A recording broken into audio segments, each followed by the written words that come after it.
বন্ধুরা, অনেকদিন বাদে লাইভে আসলাম দেবজিৎ ব্লগে। মনটা খুব খারাপ জানেন তো।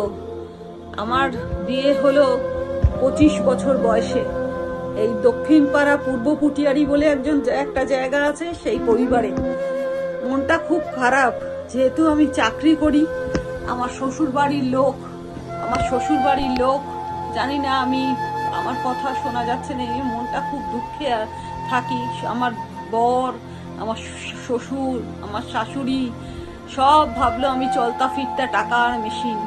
মানে বাড়িতে তো আমার 10টা 5টা ডিউটি যেতেই হবে, মাসের শেষে টাকাও দিতে হবে, আবার সংসারের কাজও করতে হবে, মানে সবকিছুই করতে হবে। চলতা ফিরতা টাকার মেশিন আমাকে ভেবেছিল। সবই শেষ হয়ে গেছে। এখন আমার মন খুব খারাপ লাগে মাঝে মাঝে এই ভেবে যে চাকরি করা আমরা কোনো অপরাধ করিনি। আমরা ছোটখাটো চাকরি করি, আমরা কোনো অপরাধ করিনি।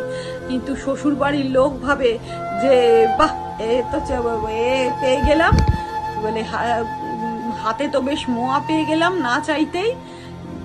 নিজেকে তৈরি করতে যে কত কষ্ট হয় মেয়েদের, সে কথা শুধু আমরা মেয়েরাই জানি। নিজেকে তৈরি করতে, চাকরির জায়গায় যেতে, প্রতিনিয়ত নিজেকে আপডেশন করতে কত কষ্ট হয়। প্রতিনিয়ত নিজেকে বাস, ট্রাম, মেট্রো, ট্যাক্সি সব করে, ওলা করে যেতে কত যে কষ্ট হয়। তারপর অফিসে নিত্য নিয়মিত প্রবলেমের সঙ্গে ফেস করতে, এসব না দেখে না, শুধু মাসের শেষে টাকাটা দেখে। এই আমাদের কষ্টের জীবন। আর কি বলবো বন্ধুরা, মেয়েদের কষ্টের জীবন। এ তো কিছু বলার নেই। যুগে যুগে এই হয়ে আসছে। আগে অন্যরকম হতো, যারা বেরোতো না তাদের অত্যাচার হতো ঘরে। এখন মহিলারা কাজে যায় আর অন্যরকম অত্যাচার, টাকা পয়সা দিয়ে নিয়ে অত্যাচার, মুখে বাজে বাজে কথা বলে।